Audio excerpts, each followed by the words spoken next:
बड़े से इलाके में जो पहाड़ियों और खेतों के बीच बसा था, दो भाई रहते थे। बड़े भाई का नाम था वीरेंद्र और छोटे भाई का नाम था सुरेश। वीरेंद्र बहुत धनी था। शहर के पास उसकी एक विशाल कोठी थी। ऊंची दीवारें, लोहे का भारी फाटक, अंदर संगमरमर का फर्श और चारों तरफ नौकर चाकर। उसकी पत्नी माधवी महंगे कपड़े पहनती और कीमती गहनों से सजी रहती। हर सुबह वीरेंद्र बालकनी में खड़ा होकर आदेश देता। मोहन, आज 100 बोरी अनाज मंडी भेजना है, देर नहीं होनी चाहिए। जी मालिक, अभी इंतजाम करता हूँ।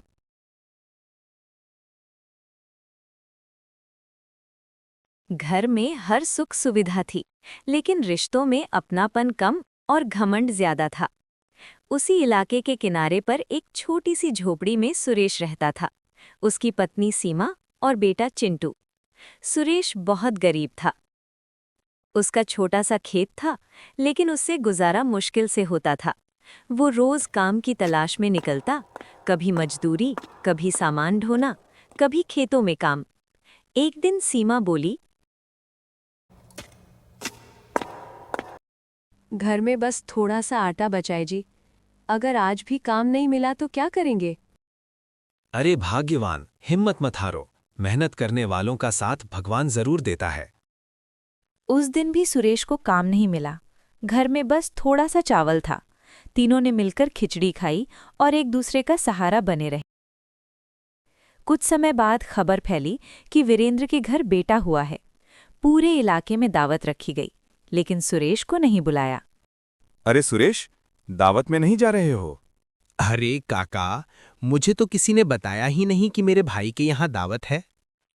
रास्ते में लोगों से खबर सुनकर सुरेश को दुख हुआ, पर उसने सोचा शायद भूल हो गई होगी। वो अपने बेटे के साथ गया और एक छोटा सा लकड़ी का पालना उपहार में ले गया। कोठी में पहुंचते ही लोग उसे अजीब नजरों से देखने लगे। किसी ने पूछा, तुम कौन हो? मैं वीरेंद्र का छोटा भाई हूँ। ये मेरा भाई नहीं, ये मजदूर है। ये सुनकर सुरेश का दिल टूट गया। चलो बेटा, यहाँ हमारा रुकना ठीक नहीं। उस दिन भी सुरेश को काम नहीं मिला। घर में बस थोड़ा सा चावल था। तीनों ने मिलकर खिचड़ी खाई और एक दूसरे का सहारा बने रहे। कुछ दिनों बाद एक बूढ़ी औरत इलाके में आई। वो पहले वीरेंद्र के घर गई और खाना मांगा। वीरेंद्र ने उसे डांट कर भगा दिया। बेटा, थोड़ा खाना देबो। यहाँ कोई भंडारा नहीं लगा है, जाओ यहाँ से।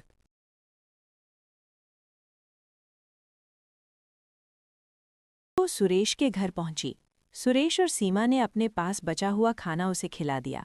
बूढ़ी औरत खुश हुई और कुछ बीज देकर बोली, बेटा, ये बीज लो, तुम्हारी किस्मत बदल जाएगी। सुरेश ने उन बीजों को खेत में बोया। कुछ ही समय में उसकी फसल लहलहा उठी, पहले से कई गुना ज्यादा।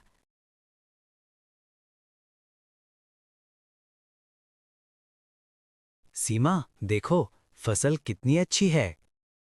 ये मेहनत और दुआ का फल है। उसने नया घर बनाया, अच्छा जीवन शुरू किया।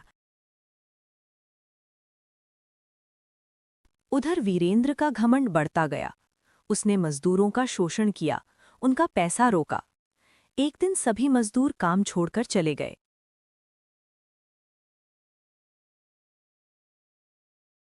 व्यापार ठप हो गया। आखिरकार वीरेंद्र सुरेश के पास गया। उसे देखकर हैरान रह गया। जहां झोपड़ी थी, वहां अब पक्का घर था। सुरेश ने पूरी कहानी बताई। ये सब कैसे हुआ भाई? तुम तो गरीब थे ना, अमीर कैसे बन गया? दया और मेहनत से काम किया। वीरेंद्र को समझ आया कि वही बूढ़ी औरत पहले उसके पास आई थी। वो गुस्से में बोला, ये सब मेरा होना चाहिए था, तुमको कैसे मिल गया? वो बूढ़ी औरत को ढूंढने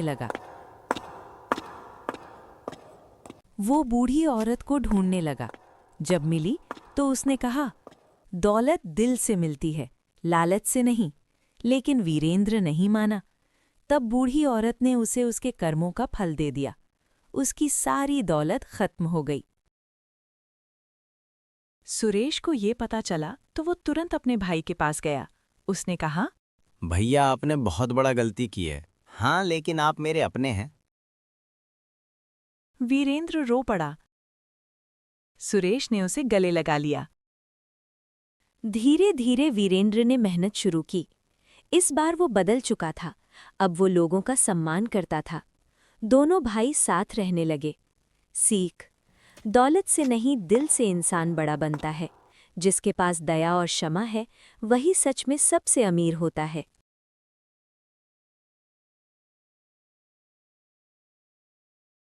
उत्तर प्रदेश के एक छोटे से कस्बे में बस स्टैंड के पास एक छोटी सी चाय की दुकान थी।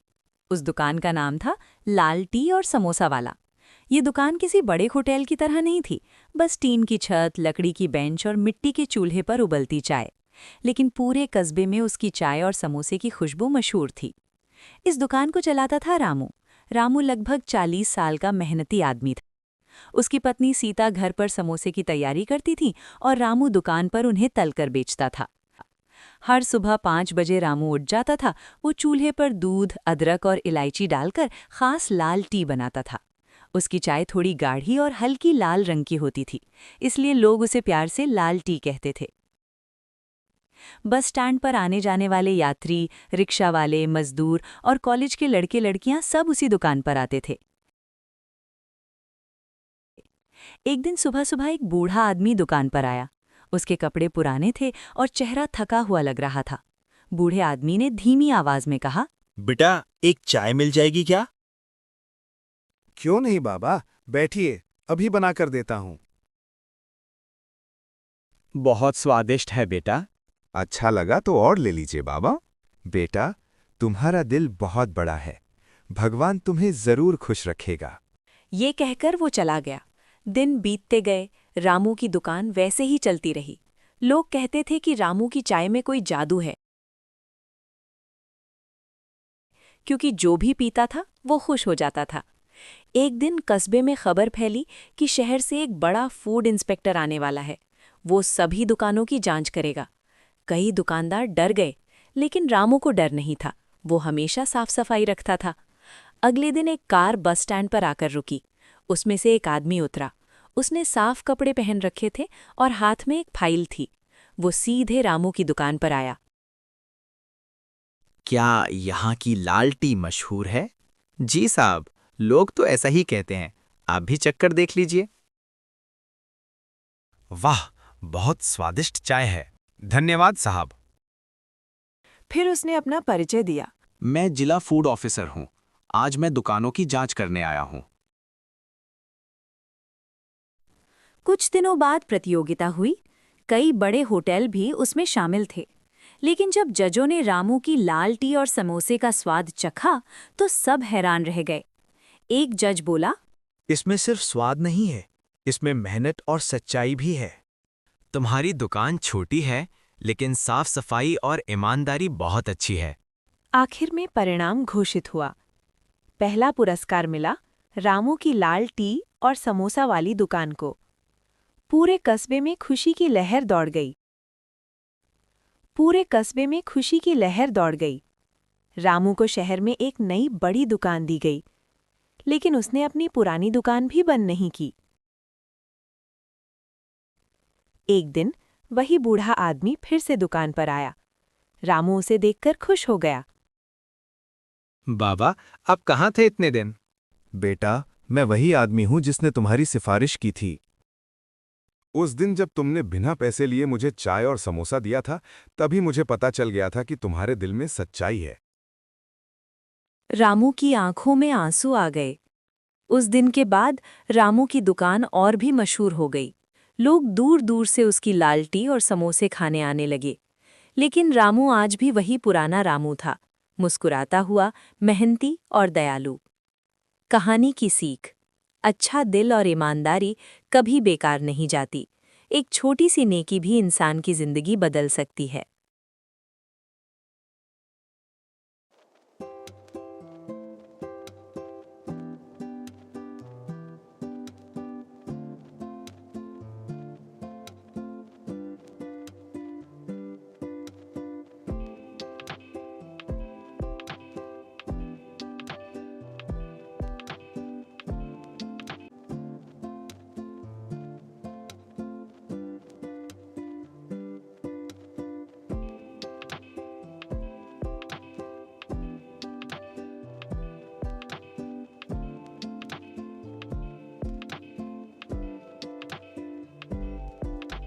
क्योंकि जो भी पीता था वो खुश हो जाता था।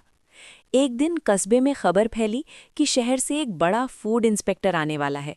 वो सभी दुकानों की जांच करेगा। कई दुकानदार डर गए, लेकिन रामू को डर नहीं था। वो हमेशा साफ सफाई रखता था। अगले दिन एक कार बस स्टैंड पर आकर रुकी। उसमें से एक आदमी उतरा। उसने साफ कपड़े पहन रखे थे और हाथ में एक फाइल थी। वो सीधे रामू की दुकान पर आया।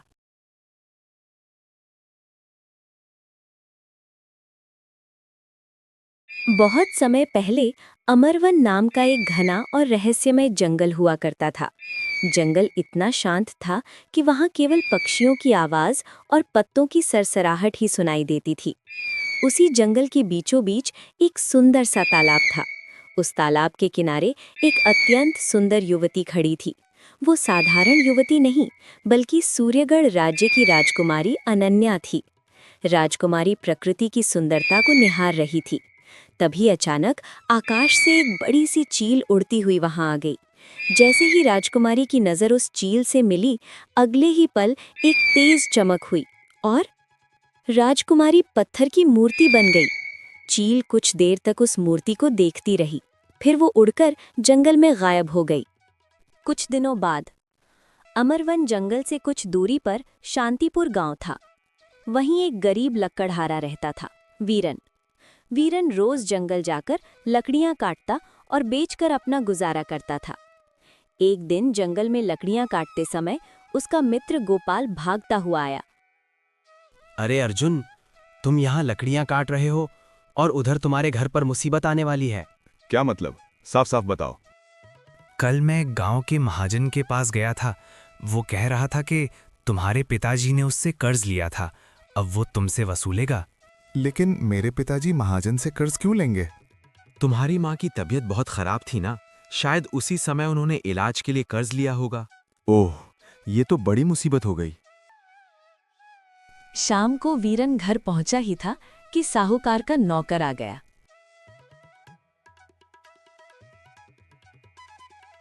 चलो, वीरन महाजन ने तुम्हें बुलाया है। कुछ देर बाद वीरन धनराज की हवेली में खड़ा था। आओ अर्जुन, तुम्हारे पिता ने मुझसे कर्ज लिया था, अब उसे तुम्हें चुकाना होगा। कितना कर्ज?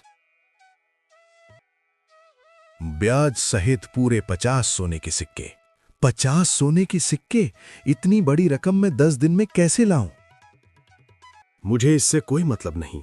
या तो 10 दिन में पैसे दे दो या अपना घर मुझे सौंप दो। ये सरासर अन्याय है। पहले मैं मुखिया से पूछूंगा। वीरन गुस्से में वहां से चला गया। अगले दिन वो गांव के मुखिया रामपाल के पास गया। अरे वीरन, आज जंगल नहीं गए? मुखिया जी, मुझे आपसे एक जरूरी बात करनी है। क्या मेरे पिता ने आपके सामने महाजन से कर्ज लिया था? हाँ, लिया था, लेकिन सिर्फ 5 सोने के सिक्के। वीरन समझ गया कि साहूकार धोखा दे रहा है, लेकिन गांव में साहूकार बहुत ताकतवर था। आखिरकार 10 दिन बाद साहूकार में वीरन का घर छीन लिया। वीरन बेघर हो गया। उसने कसम खाई, एक दिन मेरी किस्मत बदलेगी और मैं इस महाजन से बदला जरूर लूंगा। और वो गांव छोड़कर जंगल में चला गया। कुछ समय बाद जंगल में घूमते हुए वीरन को वही तालाब दिखाई दिया। तालाब के किनारे एक सुंदर राजकुमारी की पत्थर की मूर्ति खड़ी थी। वीरन हैरान रह गया। तभी अचानक मूर्ति के अंदर से आवाज आई, ये मूर्ति कितनी सुंदर है। तुम अपना सपना पूरा कर सकते हो। कौन बोल रहा है? डरो मत, मैं राजकुमारी सौम्या हूँ। एक जादूगरनी ने मुझे श्राप दिया है। तुम्हें मुक्त कैसे किया जा सकता है? ज्वालामुखी की राख मेरे ऊपर डालनी होगी। मैं वो राख जरूर लाऊंगा।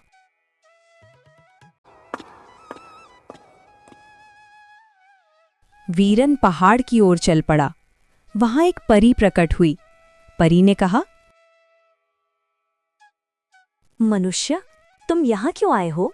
मुझे ज्वालामुखी की राख चाहिए। अगर पहेली का जवाब दिया तो ही मिलेगी। पूछो। ऐसी कौन सी चीज है जो बांटने से बढ़ती है? बुद्धि। तुम सही हो, तुम राख ले जा सकते हो। वापस लौटते समय वही चील वीरन के सामने आई। उस मूर्ति पर राख मत डालना। क्यों? वो जादूगरनी है। लेकिन वीरन ने विश्वास नहीं किया। जब वो तालाब पहुंचा तो उसने राख मूर्ति पर डाल दी। राजकुमारी जीवित हो गई। तभी वीरन को याद आया कि साधु ने कहा था राख बचा कर रखना। राजकुमारी अचानक बोली, अर्जुन, यही असली जादूगरनी है। तभी राघव समझ गया कि कुछ गलत है। उसने बची हुई राख चील पर फेंक दी। अचानक चील एक सुंदर राजकुमारी में बदल गई और पहली राजकुमारी असल में जादूगरनी निकली। असली राजकुमारी अनन्या वीरन को अपने महल ले गई। राजा ने खुश होकर कहा, बहादुर युवक, तुमने मेरी बेटी की जान बचाई है। मैं तुम्हारा विवाह राजकुमारी से करूंगा। राजा ने राघव की बहादुरी देखकर उसका विवाह राजकुमारी से कर दिया और उसे राज्य का राजा बना दिया। कुछ दिन बाद वो अपने सैनिकों के साथ शांतिपुर गांव पहुंचा। साहूकार धनराज डर गया। अरे वीरन, तुम राजा कैसे बन गए? क्योंकि सच और साहस हमेशा जीतते हैं। सैनिकों, इस महाजन को गिरफ्तार करो। इस आदमी ने गरीबों को लूटकर उनकी जमीन छीन ली और उसे आजीवन कारावास की सजा दे दी। कहानी की सीख: अन्याय हमेशा के लिए नहीं रहता। जो इंसान सच्चाई, धैर्य और साहस से काम लेता है, उसकी किस्मत जरूर बदलती है।